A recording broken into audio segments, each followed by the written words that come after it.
जय हिंद साथियों, आपका अपने यूट्यूब चैनल में हार्दिक स्वागत है। साथियों, जैसा कि आप जानते हैं, आज दिनांक 9 मार्च 2025 को कक्षा 9वीं में प्रवेश हेतु उत्कृष्ट विद्यालय एवं मॉडल स्कूल की प्रवेश परीक्षा 2025 आयोजित की गई है। आज हम जानेंगे कि इस परीक्षा में कौन कौन से प्रश्न पूछे गए हैं और उनके सही उत्तर क्या हैं। साथियों, आज हम इस भाग में गणित विषय के प्रश्न और उनके सही उत्तर जानेंगे। इसके पहले के वीडियो में हमने हिंदी विषय, अंग्रेजी विषय और समाज विज्ञान एमपीजी के अर्थात जीके जीएस के वीडियो अपलोड कर दिए हैं। आप जो है चैनल की प्लेलिस्ट में जाकर पहले की वीडियो देख सकते हैं। तो आइए साथियों, देखते हैं गणित विषय में पूछे गए प्रश्न और उनके सही उत्तर। साथियों, अब हम देखते हैं परीक्षा में गणित विषय में पूछे गए प्रश्न और उनके उत्तर। पहला प्रश्न है, 5607 में से वह सबसे छोटी संख्या क्या घटानी होगी जिससे वह पूर्ण वर्ग प्राप्त हो। तो आप इसमें क्या करेंगे कि भाग विधि से इसका वर्गमूल ज्ञात करेंगे। तो जब भाग विधि से वर्गमूल ज्ञात करेंगे तो इस प्रकार से जोड़े बनाएंगे दो दो के। यहाँ 7 सत्ते 49 आएगा, यहाँ 7 लिखेंगे, यहाँ घटाएंगे, यहाँ जोड़ेंगे, 14 हो गया। इसमें घटाएंगे तो आएगा मतलब 56 में 9 गए, 6 49 घटाया 7, उतारा लिया 7 का। अब 14 का पहाड़ा पढ़ेंगे कि 770 से ज़्यादा ना जाए तो 5 बार जाएगा, चूँकि 5 यहाँ लिखेंगे तो ज़्यादा हो जाएगा, तो 4 बार लिखेंगे यहाँ 74। तो 144 से गुणा 4 से करेंगे तो ये आएगा 576। 576 को 107 में से घटाएंगे तो आएगा 131। ये शेष बचेगा, अर्थात इस संख्या को अगर हम घटा देंगे तो 5607 जो है पूर्ण वर्ग बन जाएगा। अर्थात 5607 में जब हम 131 घटाएंगे तो 5476 प्राप्त होगा, जो कि 74 का पूर्ण वर्ग होगा। इस प्रकार से ऑप्शन बी हमारा सही उत्तर होगा। अगला प्रश्न है, वर्ष 97 में एक शहर की जनसंख्या 20,000 थी। 5% प्रतिवर्ष की दर से वृद्धि हुई है। 2000 के अंत में शहर की जनसंख्या कितनी है। तो इसमें हम दो तरीके से इसको हल कर सकते हैं। साधारण ब्याज केस से लगाएंगे तो हर बार जो है मतलब मिश्रधन ज्ञात करना होगा 3 साल का, या फिर हम इसमें चक्रवृद्धि ब्याज के सूत्र से मतलब मिश्रधन के सूत्र से लगा सकते हैं। आप जानते हैं कि चक्रवृद्धि मिश्रधन का सूत्र होता है A बराबर P इंटू 1 धन R बटे 100 घाते N। P अर्थात मूलधन यानी कि जनसंख्या हो गई हमारी 20,000, 1 धन दर हो गई मतलब 5% है तो 5 बटे 100, और समय हो जाएगा 3 साल का 97 से वर्ष 2000 तक। तो 5 एकम 5, 5 दूना 10 नहीं 20 आ गया। यहाँ जाएगा 20,000 गुणे 20 1 21 बटा 20 घाते 3। इसका जब गुणा करेंगे 3 बार तो आएगा 9,261। 21 का 3 बार गुणा करेंगे 21 गुणे 21 गुणे 21, ये हो जाएगा 8,000। 1 0 से 0 कैंसिल हो जाएगा। इसमें जब इसका गुणा करेंगे तो हमें गुणा करने पर प्राप्त होगा 1,85,220 बटे आएगा 8 का भाग लगेगा इसमें। तो जब भाग लगाएंगे तो आएगा हल हमारा 23,152 सॉरी, भाग देने पर आएगा 23,152.5। यहाँ चूँकि 5 लिखा हुआ है, जनसंख्या दशमलव में नहीं हो सकती, तो 5 को छोड़ देंगे तो एक अंक इसका बढ़ा देंगे, अर्थात तो ऑप्शन ए हमारा सही उत्तर होगा। अगला प्रश्न, इसमें हमें एक्स वाई का मान पता करना है कि x प्लस वाई का मान 2013 है और 1/x और 1/y का मान भी 2013 है। तो एक्स वाई का मान क्या होगा। तो हम करेंगे क्या कि 1/x और 1/y ऐसा लिखेंगे। इनको जब जोड़ेंगे लघुत्तम आएगा एक्स वाई, एक्स का भाग लगाएंगे तो y आएगा, तो y धन x लिख देंगे यहाँ। और इसका मान कितना दिया है पहले से 2013, इसका मान 2013 दिया हुआ है, और y धन x या x धन y का मान भी यहाँ 2013 लिखा था, तो इसकी जगह हम 2013 लिख देंगे। तो ये हो जाएगा अपना कितना 2013 बटे एक्स वाई और बराबर 2013। एक्स वाई यहाँ चल ऊपर इस साइड ले जाएंगे, 2013 को यहाँ ले आएंगे, तो एक्स वाई बराबर हो जाएगा 2013 बटे 2013। 2013 में 2013 का भाग लगाएंगे तो कितना आएगा 1। इस प्रकार से ऑप्शन डी हमारा सही उत्तर होगा। साथियों अगला प्रश्न है, यदि एक तिर्यक रेखा को दो समांतर रेखाएं काटती हैं तब तिर्यक रेखा के एक और जो बने अंतःकोण हैं उनका जोड़ कितना होगा। तो जो समांतर रेखाएं तिर्यक रेखा को काटती हैं तो इनके एक और जो बने अंतःकोण हैं अर्थात इनका जोड़ जो है 180 होता है। तो ऑप्शन बी हमारा सही उत्तर होगा। अगला प्रश्न है, 2400 रुपये पर 5% प्रतिवर्ष की दर से 2 साल के लिए साधारण ब्याज और चक्रवृद्धि ब्याज के बीच का अंतर क्या है। तो आप जानते हैं जो सिंपल इंटरेस्ट होता है इसका सूत्र होता है मूलधन गुणे दर गुणे समय बटा 100। तो ये हो जाएगा 2400 गुणे 5 गुणे 2 बटा 100। इसको जब गुणा काटेंगे तो इस प्रकार से कट जाएगा, 5 दूना 10, 10 का गुणा 24 से करेंगे आ जाएगा 240 रुपये। अब हम निकालेंगे कंपाउंड इंटरेस्ट, तो इसके लिए हम पहले निकाल लेते हैं मिश्र धन, चक्रवृद्धि मिश्र धन। इसका आप सूत्र जानते हैं P इंटू यानी कि 2400 गुणे 1 धन R है 5 बटा 100 और घाते n यानी कि 2 हो जाएगा। तो ये 2400 रुपये ये आएगा, इसको काटेंगे तो यहाँ 20 हो जाएगा, यहाँ 1 21 बटा 20 घाते 2। तो ये 2400 और इसको जब ये आएगा 441 बटे 400, इसको जब आप हल करेंगे तो आएगा 2646 रुपये। और 2646 आ गया मिश्र धन, इसमें 2400 माइनस करेंगे तो हमारा जो है ब्याज आएगा, चक्रवृद्धि ब्याज आएगा, वो आएगा 246 रुपये। तो कितना अंतर है 240 और 46 में, मात्र 6 रुपये का। इस प्रकार से ऑप्शन डी हमारा सही उत्तर होगा। अगला प्रश्न है, इसमें वर्गमूल दिए गए हैं, इनको हमें हल करना है। तो हम इस तरफ से हल करना शुरू करेंगे। जैसे 81 है, √81 है, 81 का वर्गमूल कितना आएगा 9 और 16 और 9 जोड़ दिया कितना हो गया 25। 25 का वर्गमूल अब निकालेंगे तो आएगा 5। अब 5 में ये जो यहाँ 59 लिखा हुआ है 59 जोड़ लेंगे तो हो जाएगा 64 और 64 का वर्गमूल निकालेंगे तो आएगा 8। इस प्रकार से ऑप्शन बी हमारा सही उत्तर होगा। अगला प्रश्न है घातांक से है। इसमें एक सूत्र होता है कि भाग हो रहा है, आधार समान है तो घातें भी समान होंगी। तो यहाँ घातें क्या है, गुणा में घातें जुड़ जाती हैं जब आधार समान हो घट जाती हैं। तो हो जाएगा 5 की घातें m ऋण और यहाँ ऋण 3 ही है पहले से, या 5 की घातें 5 हो जाएगा। तो आधार समान है, बराबर का चिन्ह लगा हुआ है तो घातें भी समान होंगी। तो m माइनस माइनस प्लस हो जाएगा, m + 3 बराबर 5। तो m बराबर हो जाएगा 5 और इसमें से हम क्या करेंगे, इसमें जो है ये घट जाएगा उस तरफ जाएगा, मतलब 3 माइनस प्लस का है तो इस तरफ जाएगा तो घट जाएगा, कितना आ जाएगा 2। इस प्रकार से ऑप्शन पहला हमारा सही उत्तर होगा। अगला प्रश्न है, इसमें हमें x का मान पता करना है। यहाँ 3x है, यहाँ x माइनस का है, ये 3x माइनस का उस साइड x है, बराबर किस तरफ लाएंगे तो प्लस का हो जाएगा, ये 20 बटा 7 बचेगा। यहाँ ये 4x बराबर हो जाएगा 20 बटा 7। तो x बराबर हो जाएगा 20 बटा 7 और गुणे 4, 4 से कैंसिल कर दिए, 4 एकम 4, 4 पंचे 20, यानी कि 5 बटा 7 हमारा सही उत्तर होगा। अर्थात ऑप्शन बी हमारा सही उत्तर है। अगला प्रश्न है, रोहन ने एक बाइक 75,000 रुपये में खरीदी, 20% लाभ पर उसे बेचना चाहता है, तो बाइक का बिक्री मूल्य क्या है। तो आप देख पा रहे हैं कि इसका जो क्रय मूल्य है 75,000 रुपये है। तो हम इसका निकाल लेते हैं कि इसका लाभ कितना होगा।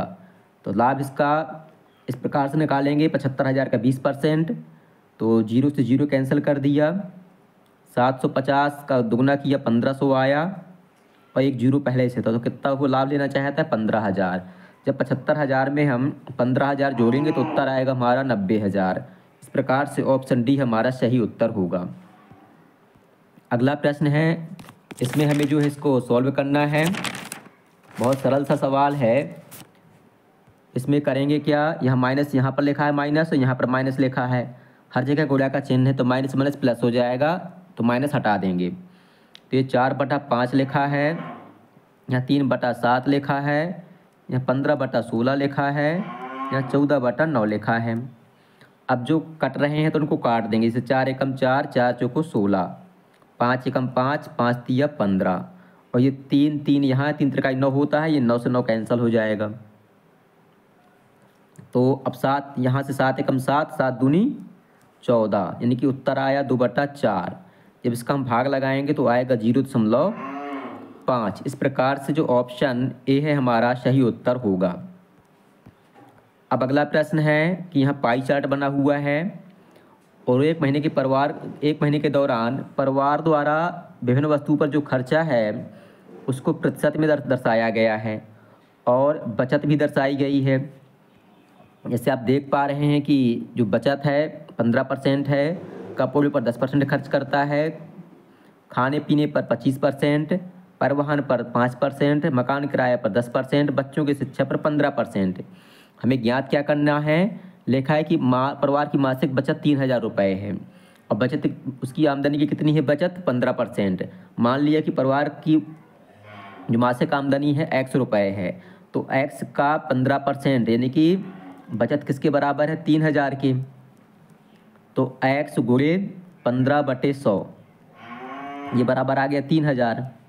तो x बराबर आ गया 3,000, गुणा ऊपर 100 पहुंच जाएगा, बटे 5 रहेगा, 5 एकम 5, इसमें जो है 5 एकम 5, 5 छका 30, 0 और सॉरी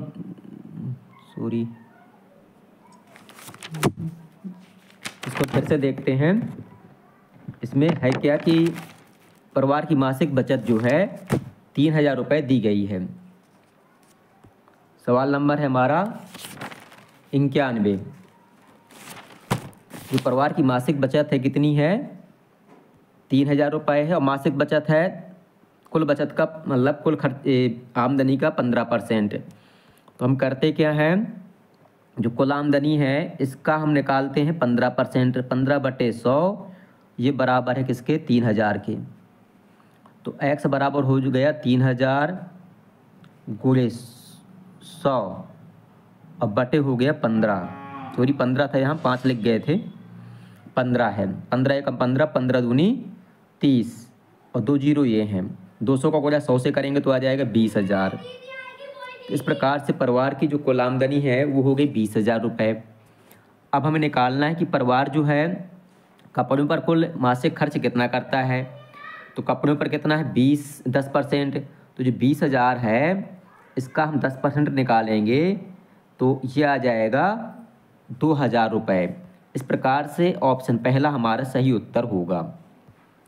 अगला प्रश्न है, इसमें एक व्यंजक दिया गया है, इसको हमें सरल करना है।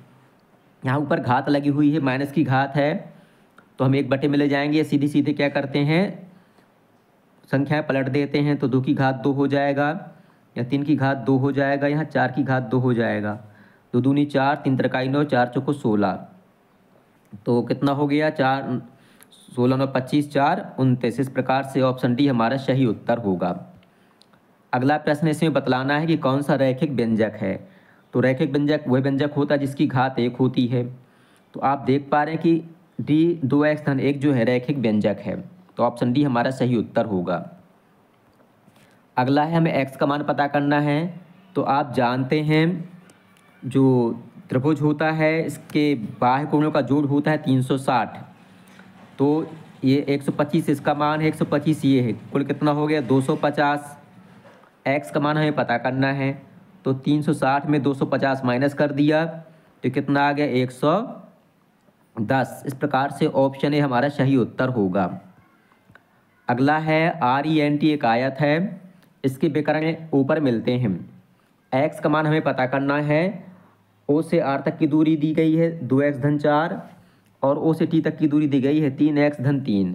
तो आप जानते हैं कि जो आयत के विकर्ण होते हैं ये शब्द विभाजित करते हैं और एक दूसरे को के बराबर भी होते हैं, अर्थात इस पूरे विकर्ण का मान इस पूरे विकर्ण के मान के बराबर है, तो इसका आधा भी इसके बराबर होगा। इस प्रकार से हम कह सकते हैं 3x-1 बराबर होगा किसके, 2x-4 के। तो 3x इस साइड है, 2x आएगा इस तरफ ले आएंगे बराबर के, और 4 ये माइनस प्लस का 1 है उस तरफ जाएगा माइनस का 1 हो जाएगा, तो x बराबर हो जाएगा 3। 3x में 2x घटाया x आया, 4 में 1 घटाया 3 आया। इस प्रकार से ऑप्शन पहला हमारा सही उत्तर होगा। अगला प्रश्न है, एक समचतुर्भुज का क्षेत्रफल 240 वर्ग सेंटीमीटर है और एक विकर्ण 16 सेंटीमीटर है, दूसरे को ज्ञात कीजिए। तो आप जानते हैं कि समचतुर्भुज का जो विकर्ण होता है क्षेत्रफल का सूत्र होता है वो होता है 1/2 गुणे पहला विकर्ण गुणे दूसरा विकर्ण अर्थात डायमीटर, और क्षेत्रफल कितना दिया है 240 दिया है, तो यहाँ 240 लिखेंगे, 1/2 लिखेंगे, d1 का मान लो 16 है, इसमें दिया गया है पहला विकर्ण 16 है, दूसरा हमें पता करना है। तो हम क्या करेंगे, d2 बराबर पता करेंगे, तो 240 बटे में 2 है तो उस तरफ जाएगा तो गुणा भी हो जाएगा, 16 का गुणा है तो भाग हो जाएगा, 2 से काट देंगे, 2 कम 2 और 2 अट्ठे 16, 8 एकम 8, 8 तिया 24। इस प्रकार से 30 हमारा सही उत्तर आ जाएगा, अर्थात जो दूसरा विकर्ण है वह 30 सेंटीमीटर होगा। इसमें हमें x का मान पता करना है।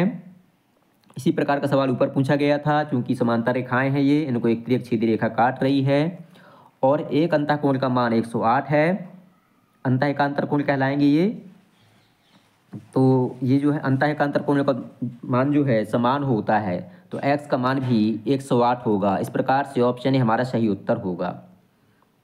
अगला प्रश्न है, इसमें हमें बतलाना है कि इसका मान क्या होगा। तो हमें कुछ नहीं देखना, इसे इन्वर्स लगा हुआ है यानी कि माइनस की घात लगी हुई है, तो ऐसा लिख सकते हैं हम इसको 1/5 घात 0 है।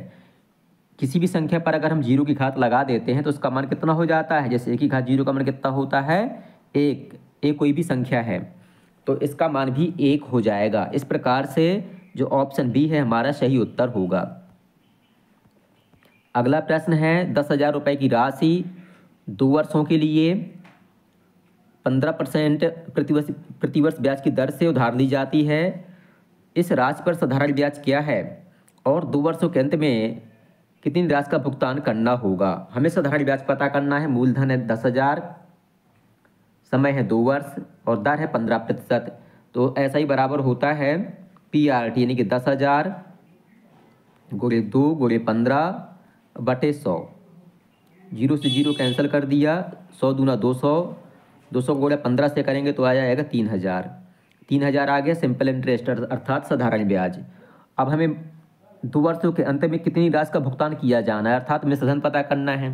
तो 10,000 रुपये क्या था भैया, 10,000 था मूलधन, 3,000 ब्याज हो गया, इसमें जोड़ देंगे तो इसका मिश्रधन कितना आ जाएगा 13,000। तो इस प्रकार से इसका मूलधन ब्याज आ गया 3,000 और मिश्रधन आ गया 13,000। तो ऑप्शन डी हमारा सही उत्तर होगा। साथियों, गणित विषय का अंतिम प्रश्न है, निम्न में से कौन सी संख्या पूर्ण घन नहीं है। तो आप जानते हैं 216 6 का घन होता है,